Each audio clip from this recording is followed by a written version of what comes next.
মানে সারা ভারত জুড়ে বাঙালির বিরুদ্ধে একখানা ষড়যন্ত্র শুরু করেছে বিজেপি। আমি একটা কথাই বলছি, সামলাতে পারবে তো?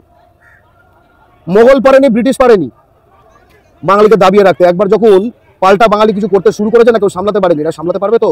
এটা সামলাতে পারবে তো? সাবিরের খুনের হত্যার বিচার, এটা চাওয়ার জায়গাটুকুও যে এবিপি, রিপাবলিক, TV9 সেটুকু দেবে না, এটাও একখানা চক্রান্ত। বলেছে মারওয়ারি বিহারি ছাড়া নেবে না, ওপেন অ্যাড দিয়েছে। মার্লিন গ্রুপ তারা বিজ্ঞাপন দিয়েছে বাঙালি নেবে না। জালান কমপ্লেক্সে লজিস্টিক্সে বিজ্ঞাপন দিয়েছে মুসলিম নেবে না। মুসলিম নেবে না মানে মাথায় রেখো, রানিয়াটিতে যখন বলছে তার মানে মুসলমান বাঙালি নেবে না। বাঙালির কোনো চ্যানেল নেই, প্রতিটি বাঙালিকে চ্যানেল হয়ে উঠতে হবে, প্রতিটি বাঙালিকে মিডিয়া হয়ে উঠতে হবে। কারণ মিডিয়া বাংলা ও বাঙালির শত্রুতে পরিণত হয়েছে। আমি চ্যানেল মিডিয়ার কথা বলছি। আমাদের বাঙালি ভাই সাবির মল্লিক তার লাশ ফেরত এলো। বাসন্তীর ছেলে, দক্ষিণ 24 পরগনার ছেলে, গেছিল হরিয়ানায় কাজ করতে, বডি ফিরে এলো, পরিবার আছে। এবং সবচেয়ে যেটা লজ্জার কথা, যে আমাদের এক বাঙালি বোন, সে একজন হিন্দিভাষী বহিরাগতর দ্বারা ধর্ষিত এবং খুন হয়েছে সঞ্জয় রায়ের হাতে। একই সঙ্গে আমাদের এক বাঙালি ভাই, সেটাও হিন্দিভাষীদের হাতে খুন হতে হলো হরিয়ানায়। ঠিক আছে? এবং যেরকম আমরা তিলোত্তমার বিচার চাই, কিন্তু সাবিরের হত্যার বিচার, সাবিরের খুনের হত্যার বিচার, এটা চাওয়ার জায়গাটুকুও যে এবিপি, রিপাবলিক, TV9 সেটুকু দেবে না, এটাও একখানা চক্রান্ত। কোথাও আমার মনে হচ্ছে স্বর্গে গিয়ে তিলোত্তমা এবং সাবিরের তো দেখা হয়েছে, বোনের সঙ্গে তো ভাইয়ের দেখা হয়েছে কোথাও না গিয়ে। তো বোন বলছে, ভাই তুমি এখানে এলে কেন?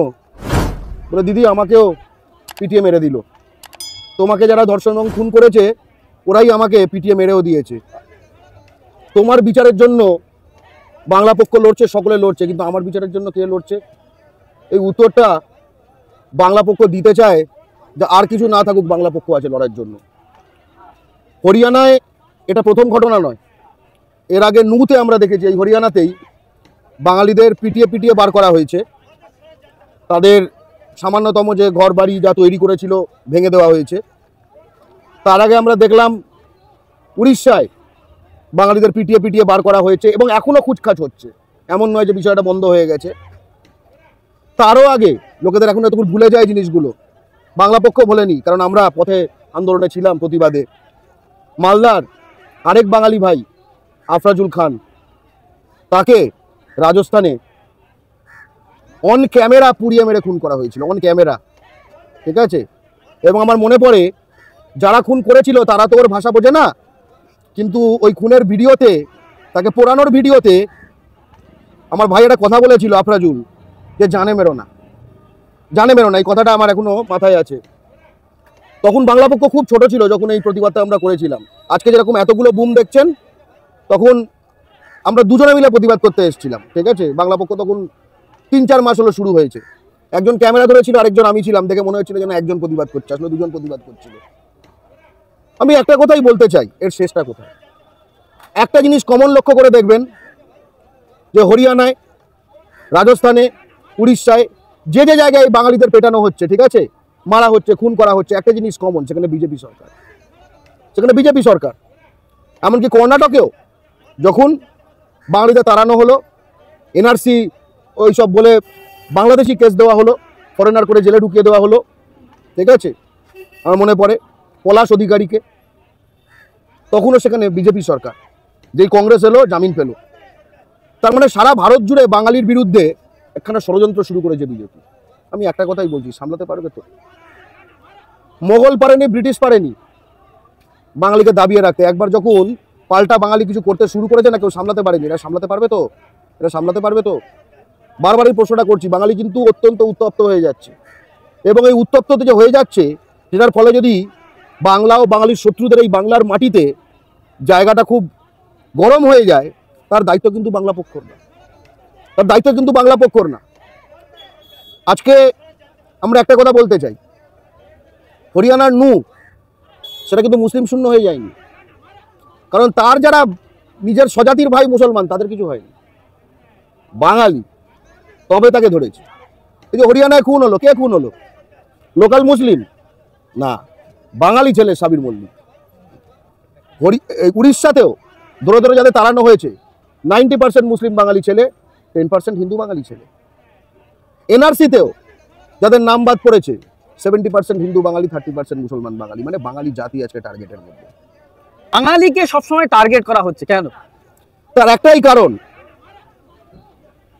আসামে যারা ভূমিপুত্র তাদের কোনো অধিকারের উপর লঙ্ঘন হলে তারা যেরকম ডোজ দেয় তারপর আর কেউ সাহস পায় না। মহারাষ্ট্রে মারাঠিদের যদি ওপর চোটপাট কেউ করে, সেখানে বাল ঠাকরে তৈরি হয়ে গেছিল, শিবসেনা তৈরি হয়ে গেছিল, কেউ কেউ চোটপাট করে না। আর আমরা মার খাই, তার কারণ হচ্ছে আমরা এই ছেড়ে দে ছেড়ে দে ছেড়ে দে, এই ছেড়ে দে ছেড়ে দে, গরিব লোক, এই সেই করে বহিরাগতদের আমরা আমাদের মাটিতে এমন জায়গা দিয়েছি যে তারা বুঝে গেছে এটা নরম মাটি। তারা বুঝে গেছে যে আমাদের মাটিতে, এই ধরুন উড়িষ্যার ঘটনাটাই ভেবে দেখুন। উড়িষ্যার ঘটনায় মাননীয় মুখ্যমন্ত্রী কি বললেন, যে তোমরা সব চলে এসো। এটা কোনো সমাধান? আর যদি এটাই সমাধান হয়, তাহলে বাংলার মাটিতে চাকরিতে ভূমিপুত্র সংরক্ষণ নেই কেন? এই যে ধুলাগড়ে রানিয়াটিতে যে লজিস্টিক্স, সেখানে মুসলিম নেবে না, বাঙালি নেবে না বলে আজকে অ্যাডভার্টাইজমেন্ট দেওয়া হচ্ছে, ঠিক আছে, ধুলাগড়ে। এবং ওখানে বাঙালি বোঝাতে চেয়েছে মুসলিম কেন লিখেছে, কারণ এলাকাটা বাঙালি মুসলমানের এলাকা, তাই নেবে না। জালান কমপ্লেক্সে আমাদের কাছে এসছে, ঠিক আছে। তার মানে এখানে বাঙালিরা চাকরি পাবে না, বাইরে বাঙালিরা লাত খাবে। মুখ্যমন্ত্রী বলবে তোমরা ফেরত চলে এসো। কোথাও তো একখানা সমাধান চাই যে বাংলার মাটিতে বাঙালি, সে হিন্দু হোক মুসলমান হোক, তাকে কাজটা আগে পেতে হবে। তবে তো আমরা যাবো না, আমরা কেন লাদিয়ে থাকে বাইরে যাব? আমি তো এই প্রশ্নটা সরকারকে করতে চাই। আমরা একদম যে শিখরে যেতে যাই প্রশ্নটা, তারা তার জায়গায় আমাদের উপর অত্যাচার করছে। প্রশ্নটা হচ্ছে আমাকে তার জায়গায় যেতে হচ্ছে কেন? আজকে আমার মাটিতে 1 কোটির বেশি বহিরাগত কাজ করছে। বিধানসভায় শ্রমমন্ত্রী মলয় ঘটক সেটা নিজের তথ্য পেশ করেছে। আর 21 লাখ বাঙালি তারা বাংলার বাইরে কাজ করছে। বাইরে গেছে 21 লাখ, বহিরাগত ঢুকেছে 1 কোটির বেশি। তার মানে এক একটা ছেলের 5টা করে চাকরি হবে, সেই রকম আমাদের এখানে অবস্থা। কিন্তু সেখানে আমাদের বলা হচ্ছে, কদিন আগে দেখলাম ভিব্রে প্যানেল, তারা বলেছে মারওয়ারি বিহারি ছাড়া নেবে না, ওপেন অ্যাড দিয়েছে। মার্লিন গ্রুপ তারা বিজ্ঞাপন দিয়েছে বাঙালি নেবে না। জালান কমপ্লেক্সে লজিস্টিক্সে বিজ্ঞাপন দিয়েছে মুসলিম নেবে না। মুসলিম নেবে না মানে মাথায় রেখো, রানিয়াটিতে যখন বলছে তার মানে মুসলমান বাঙালি নেবে না। তারা এইসব এই কলকাতা খিদিরপুরকে বলেনি, ঠিক আছে। তাদের মধ্যে খুব ষাট আছে, কিন্তু তাদের মধ্যে প্রচণ্ড ষাট আছে। আমার মনে পড়ে যখন আফরাজুলকে হত্যা করা হয়েছিল, শম্ভুলাল রেগার যদ্দূর মনে হয় সেই হত্যাকারী, তার ডিফেন্সে একটা ফান্ড বানানো হয়েছিল। মানে ভেবে দেখো, একটা খুনি অত্যাচারী, ঠিক আছে, তার তাকে যাতে আইনিভাবে সাহায্য করা যায় তার জন্য ফান্ড তোলা হয়েছিল, লাখ লাখ টাকা উঠেছিল। আমি জানতে, আর একটা বড় কথা যেটা বলতে চাই, সেই ফান্ডে বেশ কিছু টাকাই পশ্চিমবঙ্গ থেকে, কলকাতা থেকে উঠেছিল, ঠিক আছে। আমি শিওর আমরা যেখানে দাঁড়িয়ে আছি, এই ধর্মতলা, বড়বাজার, ঠিক আছে, এইসব জায়গা থেকেই উঠেছে টাকাগুলো। আমরা বাংলার মাটিতে, মানে রাজস্থানের মাটিতে বাঙালিকে খুন করেছে যে অন ক্যামেরা, তার খুনির ডিফেন্সের জন্য লোকজন যারা পয়সা দেয় তারা কিন্তু এখানে বসে আছে। আমরা কতদিন ধরে আর দুধ কলা দিয়ে সাপ পুষবো? বাংলা পক্ষ যে লড়াইটা শুরু করেছে, যে লড়াইটার ফলে বাঙালিকে ঐক্যবদ্ধ করছে, যে লড়াইটার ফলে আমরা চাই যে পুঁজি, বাজার, চাকরি, জমি, অটো লাইন, টোটো লাইন, খনি, বন্দর, জনবিন্যাস, জনপ্রতিনিধিত্ব, সব কিছুর ক্ষেত্রে বাংলার মাটিতে 90% আমাদের বাঙালিদের আগে দিতে হবে। পশ্চিমবঙ্গের যারা বাঙালি, আমাদের আগে দিতে হবে। আমরা আগে পেট পুড়ে খাবো, তারপরে বাকিরা পাবে। আমাদের বাংলায় কাজ আছে, কিন্তু বাঙালির কাজ নেই। যেহেতু বাঙালির কাজ নেই, সে বলে বাংলায় কাজ নেই, বাইরে গিয়ে লাথি চাটা খায়। আর আগে সিপিএমকে গালাগাল দিতে, এখন তৃণমূলকে গালাগাল দেয়। কিন্তু এটা কোনো সমাধান নয়। বাংলা পক্ষ সমাধানের রাজনীতি করছে। এবং হ্যাঁ, অবশ্যই আমরা রাজনীতির আগে যেটা করছি সেটা হচ্ছে রাজ্যনীতি। আজকে রাজনীতির ঊর্ধ্বে আমাদের এবার রাজ্যনীতি করতে হবে। আমি একটা কথা বলছি, সামিরুল ইসলাম যে পরিযায়ী বোর্ডের যে ইনচার্জ রয়েছে, সে ফেরত আনছে লোকেদের, কিন্তু খুনের কেসটা সমাধান হবে? আজকে পাওয়া যাবে হরিয়ানাতে, আমাদের এখানে যেরকম আমরা নেমে পড়েছি, হরিয়ানায় কেউ নেমে পড়েছে সাবির মল্লিকের বিচার চেয়ে?